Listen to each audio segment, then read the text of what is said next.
주야 잠잘 시간도 없습니다. 민주통합당 문재인 후보 공동선거대책위원장을 맡고 계시고 야권 후보 단일화와 정권 교체를 위해 온몸으로 뛰고 계신 대선 필승사령관 문재인 후보로서의 후보 단일화 전략가 이인영 공동선거대책위원장님을 큰 박수로 모시겠습니다. 고모님들 안녕하셨어요? 제가 한번 찾아뵙고 진지라도 대접하고 싶었는데 정말 못해서 죄송합니다. 의장님이 안 계시니까 제가 해야 될 일인데 정권 교체하고 다시 찾아뵈가지고 제가 꼭 따뜻한 진정으로 모시고 있습니다. 이거 선거법 위반 아니죠? 잊지 않고 있겠습니다. 진짜 그렇게 했습니다. 제가 이 자리에 오면서 넥타이 고르다가 이 넥타이 메고 왔습니다. 이게 의장님이 매시던 넥타이인데요. 의장님 돌아가시고 정말 희한하게 의장님이 저한테 주셨던 기념품도 하나 없고요. 또 둘이 가까운 데서 나란히 앉아가지고 찍은 사진도 한 장 남아있지 않더라고요. 제가 전혀 생각을 안 했던 거죠. 이렇게 전혀 생각도 안 했고 또 이렇게 갑자기 가실 거라고 생각도 안 했고 그러니까 뭔가를 남겨둬야 된다 이런 것에 대해서 아무 생각이 없었는데 이게 너무 아쉬웠어요. 그래가지고 인재근 의원님 계신 데서 한번 푸정을 했더니 넥타이를 2개 주셨어요. 하나는 이거고 또 하나는 이렇게 분홍빛 붉은색 계통의 그런 거 하나 하고 그런데 오늘은 이걸 메고 왔어요. 우리 고모님들 뵌다고 생각하니까 꼭 메고 오고 싶었습니다.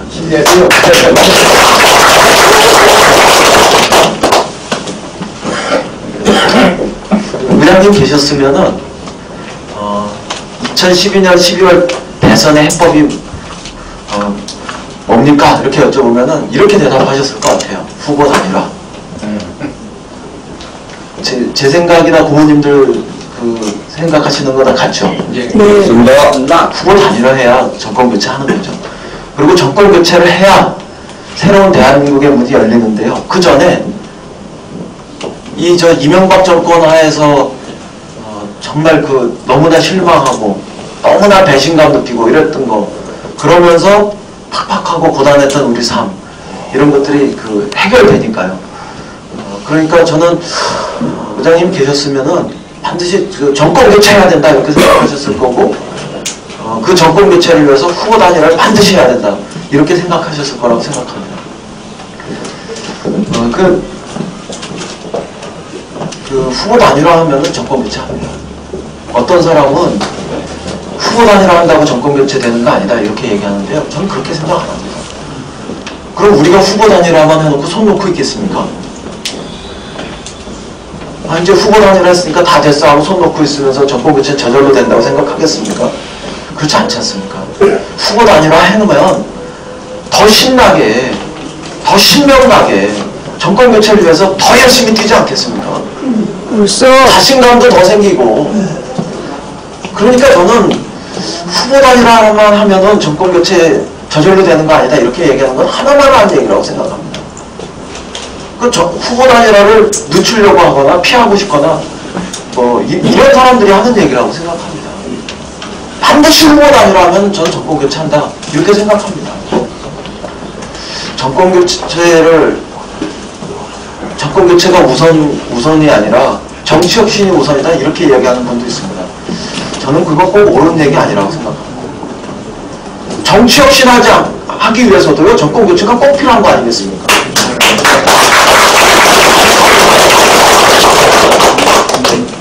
정치 혁신이 우선이고 정권 교체는 그 다음이다 이게 아니고요. 반드시 정치 혁신을 하기 위해서도 정권 교체가 돼야 되는 거죠. 설사 각자의 마음속에서 좀 부족하게 느껴지더라도요. 정권 교체한 다음에 그 다음에 또 정치 혁신을 완성하면 되는 문제죠.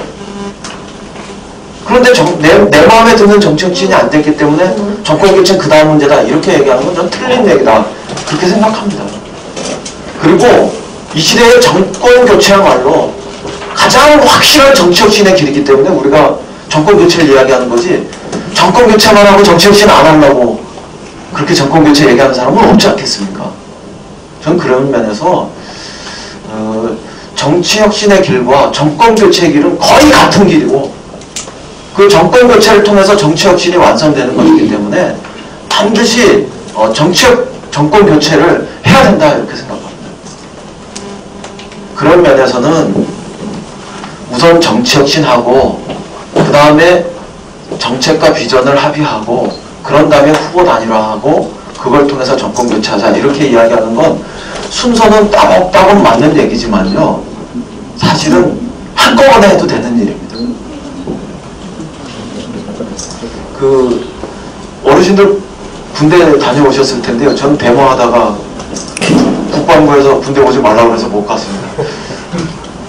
군대 못 간 열등감이 조금 있는 사람인데요. 왜냐하면 친구들이 남자들 모이면 군대 얘기하는데 저는 군대 얘기를 별로 할 게 없어요.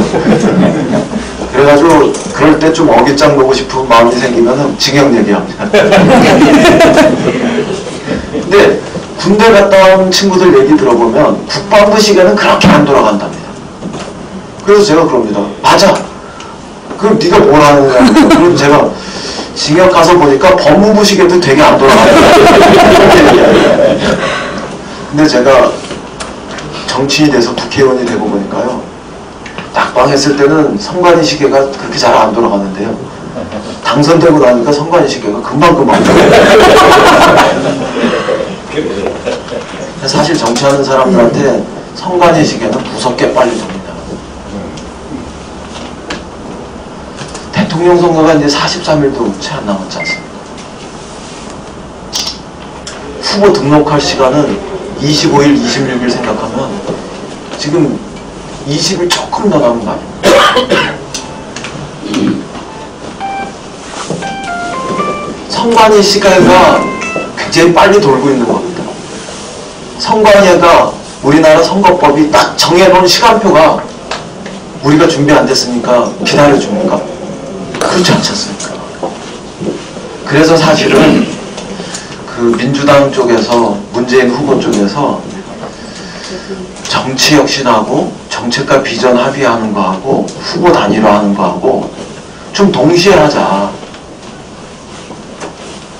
서로가 이렇게 뭐 갈고잘거리는 거라면은 그러면 순서 따박따박 밟아가면서 해야 되겠지만 이게 서로 걸리적거리는 게 아니고 동시에 할 수 있는 거면 시간이 별로 없으니까 좀 빨리빨리 하자. 병행해서 하자. 이렇게 얘기를 했던 겁니다. 그런데 그 안철수 후보께서 조금 모범생이시잖아요. 그러니까 나는 우선 정치혁신하고 그 다음에 정책과 비전 합의하고 그 다음에 후보 단일화 이야기하고 그런 다음에 정권교체 해야지 이렇게 순서대로 이렇게 하려다 보니까 11월 10일 이후에 정책과 비전을 자신들이 발표한 다음에 그때나 논의할 수 있다. 이렇게 이야기를 한 거예요. 그래서 사실 맞는 말이기도 해요. 그분은 아직 정치를 준비했던 분이 아니니까 정책과 비전을 먼저 만들어야 되는 것도 있고 그걸 더 알려야 되는 것도 있죠. 그런데 우리 국민들이 볼 때는 그거는 조금 덜 현명하다 이렇게 보셨던 것 같아요. 왜냐하면 시간이 없으면 정치 혁신하는 거하고 정책 비전 만드는 거하고 후보 단일화 합의하는 거를 한꺼번에 병행해서 하는 이런 지혜를 우리가 발휘하면 되는데 시간은 없는데 너무 순서대로 하려다 보니까 이 시간표 놓치면 타이밍 놓치면 그러면 큰일 날 것 같다 이런 걱정들이 생기신 거예요. 오늘 수능 보는 날이지 않습니까? 수험생이 내가 아직 시험 공부를 다 못했기 때문에 교실에 안 들어가면 됩니까? 그런 걱정이 생기신 거예요. 그 다음에 오늘처럼 수능 보는 날은 미리미리 땡겨서 가잖아요. 보통 10분 걸리는 거리니까 15분 전에 가고 이렇게 하지 않지 않습니까? 30분 전에 들어갈 생각해가지고 1시간 전에 가지 않습니까? 왜냐? 워낙 중요하니까요. 수능 시간 못 맞춰가지고 시험 시간 못 맞춰가지고 못 들어가면 다 꽝이잖아요. 그렇게 중요한 일 아닙니까? 올해 12월 대선은 너무너무 중요한 거 아닙니까? 정말 역사적으로 중요하고 5년마다 한 번씩 있어서 중요한 게 아니라 앞으로 우리나라의 역사의 30년을 다 결정할 그렇게 중요한 이런 시간표 아니겠습니까? 그러니까 우리 국민들은 애간장 녹이지 말고 미리미리 좀 시험장에 들어가라 이런 생각이 있으신 거죠. 후보 단위라고 할 거라고 믿지만 그 10분 남았다고 해가지고 집에서 10분 전에 출발해가지고 마음에 하나라도 수험장에 못 들어가면 큰일 나니까 후보 단위라 좀 분명하게 확신을 갖게 이렇게 만들어줬으면 좋겠는데 시간을 끄는 것처럼 이렇게 보이는 거죠. 그래서 어떻게 됐었냐면은 문재인 후보가 후보 단일화에 대해서 더 헌신적이고 더 적극적이구나 이렇게 평가를 하셔서 문재인 후보의 지지율은 조금씩 이렇게 더 올라갔어요. 그 반대로 안철수 후보에 대한 걱정이 좀 생기면서 후보 단일화 안 할 거라고 생각한 거는 아니지만 그래도 이게 좀 덜 현명하게 행동하고 처신하는 것 같다는 이런 걱정 때문에 안철수 후보의 지지율은 좀 정체되거나 밑으로 좀 이렇게 빠졌습니다. 호남에서 특별히 그랬습니다. 호남에서 안철수 후보가 더 예뻐 보였었던 것도 사실인 것 같아요. 한편에서. 왜냐? 참여정부 때 좀 섭섭했던 것도 있고 또 친노 이런 것이 뭐 있다는데 그런 것으로부터 약간 좀 걱정스러운 것도 있으시고 뭐 그런 것 때문에 호남에서 안철수 후보에 대한 지지율이 좀 더 나왔습니다. 더 예뻐 보였던 거죠. 근데 그건 사람의 마음이 그럴 수 있는 겁니다. 우리도 이렇게 저보다는 더 많이 키워보셨겠지만 자식 키우시다 보면 이쁜 자식도 있고 짠한 자식도 있고 그 다음에 또 믿음직한 자식이 있고 그러시지 않습니까? 근데 여기에 이쁜 자식이면 틀림없어서 머리도 좀 쓰다듬어주고 그러는데 이 집안에 큰 일이 이렇게 닥쳐오면 이쁜 자식이라고 해가지고 이렇게 맡기거나 이러진 않지 않습니까? 그래도 다른 한편에서 믿음직한 그런 자식 어떤 경우에 대부분 그런 경우에 이제 큰아들, 큰딸 이런 그 분들하고 상의하시고 맡기시기도 하고 그러지 않습니까? 이렇게 큰 일을 앞두고 예쁜 자식은 이렇게 좀 딴 데 가서 노는 것 같은 거죠. 그래도 그 큰아들, 큰딸은 믿음직한 자식은 이렇게 부모님 가까이 와가지고 일을 거들고 감당할 이런 준비를 하고 있는 거고. 그러니까 제가 볼 때는 이쁜 자식보다는 믿음직한 자식한테 결국은 이렇게 마음이 옮겨지고 있는 거다 이렇게 생각을 합니다. 저는 그렇게 생각합니다. 큰일 앞두고 아무리 이쁘다고 그래도 이쁜 자식한테 바로 맡기기는 참 쉽지 않다고 생각합니다.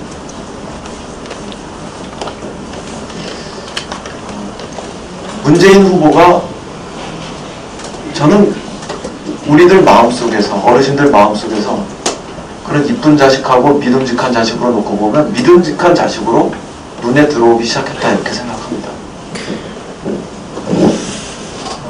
문재인 후보는 그런 면에서 몇 가지 이렇게 준비되어 있는 후보입니다. 일단 안정감이 있지 않습니까? 노무현 대통령 장례식장에서 보여줬던 아주 인상적인 절제된 이런 모습들. 저는 그런 게 있는 분이라고 생각합니다. 안철수 후보도 굉장히 좋은 분이고 훌륭한 분임에 틀림없지만 오늘은 문재인 후보 이야기 중심으로 하겠습니다. 그리고 또 안철수 후보하고 비교하는 거는 꼭 좋은 것 같지도 않아요. 이렇게 말하는 그 방식에서 문재인 후보가 그런 아주 좋은 자질이 있는 분이라고 생각합니다. 그리고 가까운 사람들하고요 공적인 일에서 냉정해지기 쉽지 않습니다. 그런데 이번에 선거대책위원회 구성하는 과정에서 용광로 선거대책위원회를 구성하겠다 이렇게 얘기하면서 정말 자기를 헌신적으로 가까이에서 섬겨왔던 측근이라고 그럴 수 있는 사람들, 그럼 9명을 선거대책위원회에서 이렇게 내보내지 않습니까? 물론 그분들 스스로가 결단한 것도 있지만, 그러면서 자신과는 전혀 관계가 없었던 이런 사람을 당에 단결된 힘을 만들기 위해서, 정권 교체에 그 아주 이렇게 강력한 힘을 만들기 위해서 데려다 갔습니다. 저 같은 사람이 예를 들면 그렇습니다. 저는 누가 봐도 친노가 아니지 않습니까? 저는 김근태죠. 약간 또 서먹서먹한 거 지난 역사 속에 있었던 것도 잘 아시잖아요. 그래도 탁 열고 바뀌지 않습니까? 예를 들면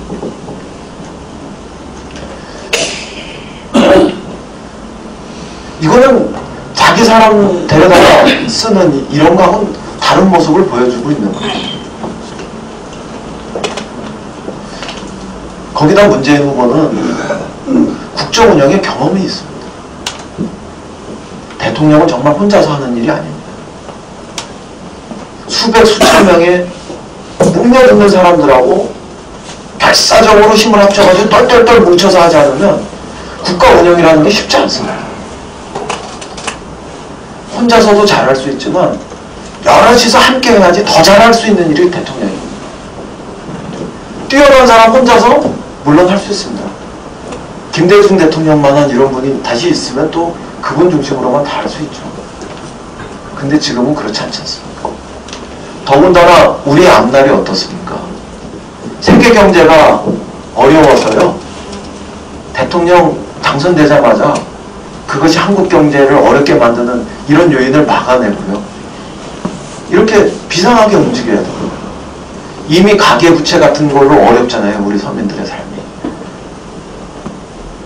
주택 문제 때문에, 아파트 문제 때문에, 이런 것 때문에 어렵잖아요. 일자리도 어렵고요, 좋은 일자리, 변변한 일자리 그렇게 많지도 않고요, 비정규직도 많고요, 툭하면 정리하고 시키려고 하고요. 그에 반해서 복지는 탄탄한 것도 아니고요, 어르신들 노후 대책도 부족하고, 아이들 보육 문제도 만만치 않고요. 그러니까 정말 경험 없는 사람이 혼자서 하기에는 그렇게 쉬운 일은 아니에요.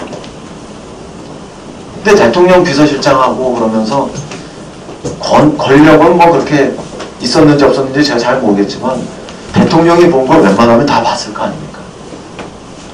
그치. 그런 경험이 있는 거거든요. 그리고 거기다 하나 더요. 지난번에 뭘 잘못했는지 이걸 알 거 아닙니까? 내가 아무리 좋은 뜻을 가지고 이렇게 해도 나중에 보니까 이런 것을 잘못한 것으로 평가됐는데, 내가 다음에 대통령이 되면 반드시 이런 실수는 하지 말아야지, 이런 잘못은 다시 반복하지 말아야지, 이런 것까지 있잖아요. 그분들이 선의로 참여정부가 실패했겠습니까? 아니, 나쁜 마음으로 내가 정치 잘못해야지, 국정운영 잘못해야지, 이렇게 해서 부족한 점이 좀 있었겠습니까? 그런 건 아니지 않습니까? 하려고 했는데도 부족했던 것들이 있었는데, 이런 거는 제때 이렇게 못해가지고 이런 문제가 생겼고, 이건 그때 이렇게 조금 더 손 썼으면 할 수 있었는데, 이런 것들 알지 않겠습니까? 바둑으로 이야기하면 복귀해보는 그런 것들이 있지 않겠습니까? 그래서 저는 그래도 해본 사람, 이렇게 말씀드리면 좀 죄송하지만 그런 국정운영에 경험이 있는 분이 더 잘할 것 같다, 이렇게 생각합니다. 거기다가 정당의 뒷받침을 받는 후보입니다. 민주당이 부족한 게 있고요, 또 잘못한 게 있어서 그거 고치고 빨리 메꿔야 되지만, 민주당이 그래도요 통째로 다 없애버려야 할 만큼 그런 당은 아니지 않습니까? 민주당이 누가 뭐라 그래도 대한민국을 대표하는 민주주의 정당 아닙니까? 심지어는 진보 정당보다도 더 민주적인 게 최근에는 보여줬지 않습니까? 우리 경선 과정에서 그렇게 그런 절차 가지고 시비 붙고 이러진 않지 않습니까? 뭐 때때로 불복하는 사람이 있어도 이렇게 온 사회를 뒤집어 놓을 정도로 민주주의 절차 문제 가지고 문제된 적은 없지 않습니까? 저는 진보정당보다도 민주당이 더 민주주의적인 그런 정당이라고 생각합니다. 민주당이 진보정당보다도 더 오픈 프라이머리, 우리 의장님이 주장해서 도입됐던 그런 제도입니다. 당의 문을 열고 국민 경선을 하고 이러지 않습니까? 진보정당이 언제 국민 경선 하시는 거 보셨습니까? 반독재 민주화 투쟁의 30년 이상의 그 역사를 고스란히 우리가 가지고 있고요. 우리나라 민주주의 역사를 대표하는 정당, 그건 민주당입니다. 대한민국을 대표하는 새로운 시대 정신이 복지인데 대한민국의 복지를 대표하는 정당도 민주당입니다. 우리의 지방자치 일꾼들이 김용석 의원님도 계시고 여기 이동진 구청장님도 계시고 그러는데요. 여기 많은 구의원님들도 계시는데 이런 분들이 구에 가서 구청에 가서 시의회 가서 시청에 가서 친환경 무상급식 관철했잖아요. 다 실천하셨잖아요. 비정규직 정규직으로 전환하는 노력들 다 하시잖아요. 그리고 반값 등록금 약속해서 실천하잖아요.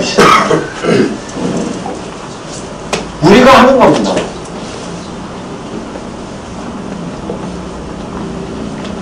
정당은 어떤 면에서는 정책과 이념 같은 것이 있습니다. 그것으로 하는 겁니다. 그런 정당의 가치, 우리 민주당이 가지고 있는 사회적 정치적 자산, 저는 그거 천하의 안철수 후보 아니라 안철수 후보 할아버지라도 저는 민주당이 가지고 있는 그 긍정적 가치는 절대 양보할 수 없습니다. 그건 선의의 경쟁을 해야 할 문제지, 그런 우리의 자부심조차도 내려놓고 그런 문제는 아닌 것 같습니다. 다만 우리가 좀 더 새로운 정치,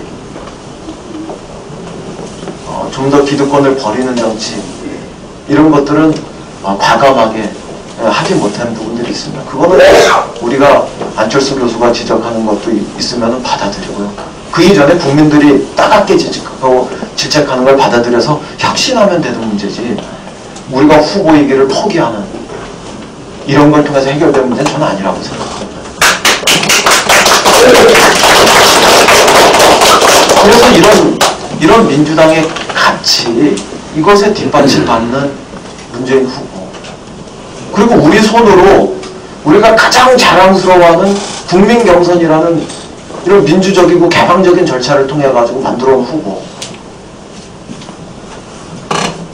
그럼 우리가 당연히 지지해야 되지 않겠습니까?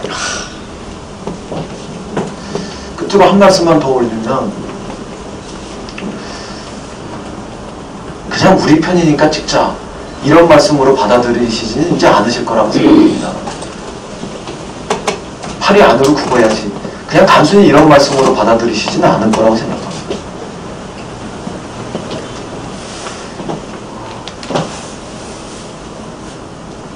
많은 그 고문님들 혹은 선배님들이 그래도 문재인 후보 다 좋은데 혹시 문재인 후보로 갔다가 박근혜 못 이기면 어떡해, 이런 걱정 때문에 그러신 거잖아요. 다른 사람은 박근혜 후보 이긴다고 나오는데, 여론조사 보면. 근데 문재인 후보로 했다가 문재인 후보 다 좋은데 못 이기면 어떡해, 이런 걱정 때문에 그동안에 조금 주춤하셨던 거잖아요. 이렇게 좀 관망하셨던 거잖아요. 지켜보자 이러고 계셨던 거잖아요. 근데 최근에 여론조사는 다 이기잖아요.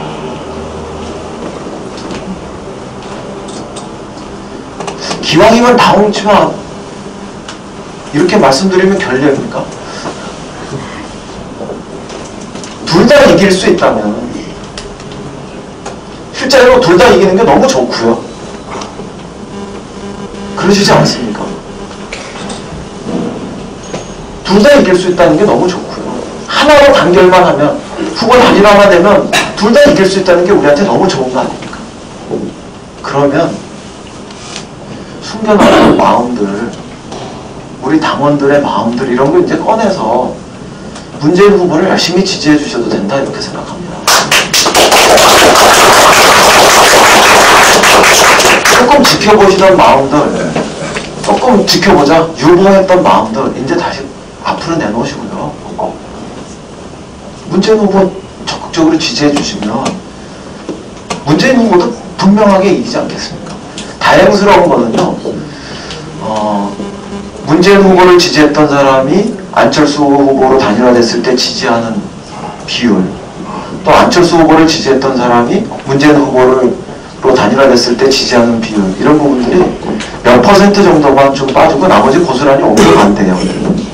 그럼 몇 퍼센트 정도 빠지는 거는 후보 단일화한 시너지로 우리가 더 쳐올려가지고 하면 어떤 분으로 해도 후보 단일화하면 박근혜 후보를 이기는데, 문재인으로도 박근혜 후보를 이기는데, 그럼 우리부터 문재인 후보의 장점을 이야기하면서 도와주고 이렇게 할 수 저는 있다고 생각합니다. 그러셔도 된다고 생각합니다.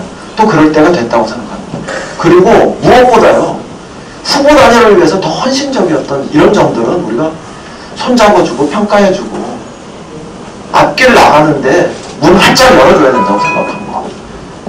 이제는 마음속에 문을 여셔야 합니다. 마음속에 문을 여시면 문재인이 보일 겁니다. 그리고 문재인의 손을 잡고 새로운 문을 하나 더, 정권 교체의 문을 하나 더 열면 저는 반드시 내년에 새로운 대한민국을 만나실 수 있다 이렇게 생각합니다. 이 길이 2012년을 점령하라는 김근태 의장님의 유언을 우리가 실천하는 그런 과정이라고 생각하고요. 이런 과정에서 정말 열심히 참여하셨으면 좋겠습니다. 그리고 그렇게 열심히 참여해서 또 투표해서 만들어내는 권력이 세상의 방향을 결정지을 것이다 이렇게 김근태 의장님 말씀하셨는데요. 또 그런 정신을 우리가 제대로 실천하는 것이 아닐까 이렇게 생각합니다. 조금 어린 놈이 후배가 찾아와서 이렇게 선배님들 앞에, 고모님들 앞에, 어르신들 앞에 길게 말씀드려서 죄송하고요. 오늘 제 말씀은 이렇게 마치겠습니다. 감사합니다.